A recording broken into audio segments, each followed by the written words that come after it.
काँग्रेसचे ज्येष्ठ नेते आणि माजी मुख्यमंत्री नारायण राणे यांना विधान परिषदेची उमेदवारी मिळाली आहे। काँग्रेसकडून त्यांच्या नावाची अधिकृत घोषणा करण्यात आली आहे। विधान परिषद निवडणुकीत काँग्रेस एक तर राष्ट्रवादी 2 जागा लढवणार आहे। मतांचं गणित पाहता काँग्रेसची 1 जागा सहज निवडून येणार आहे।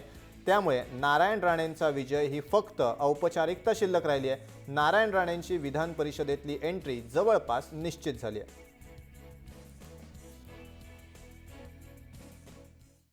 परत एकदा काँग्रेस पक्षाच्या अध्यक्षा माननीय सोनिया गांधी, उपाध्यक्ष राहुल गांधी यांचे मी आभार मानेन की त्यांनी मला ही संधी उपलब्ध करून दिलेली आहे।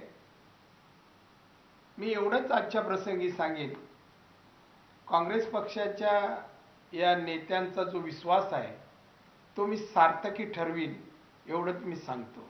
त्यांना ज्या ज्या अपेक्षा आहेत त्या अपेक्षा मी पूर्ण करीन आणि नवीन सरकारने, युतीच्या सरकारने गेल्या 2 वर्षात जो अनुभव घेतला नाही तो अनुभव घ्यायला मी भाग पाडीन एवढंच सुरुवातीलाच सांगतो। नारायण राणेंच्या आमदारकीचा काँग्रेसला काय फायदा होऊ शकतो पाहूयात ग्राफिक्सच्या माध्यमातून।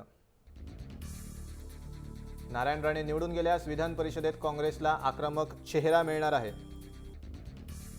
सत्ताधाऱ्यांना कोंडीत पकडणारं ब्रह्मास्त्र म्हणून राणेंची ओळख आहे। विरोधकांच्या आक्रमकतेला राणेंमुळे आणखी धार येणार आहे। तर विधिमंडळ प्रवेश झाल्यास राणे राष्ट्रवादीलाही वरचढ होऊ देणार नाहीत। राणेंच्या आमदारकीमुळे महाराष्ट्रात संघटनात्मक पातळीवर काँग्रेसला फायदा होणार आहे।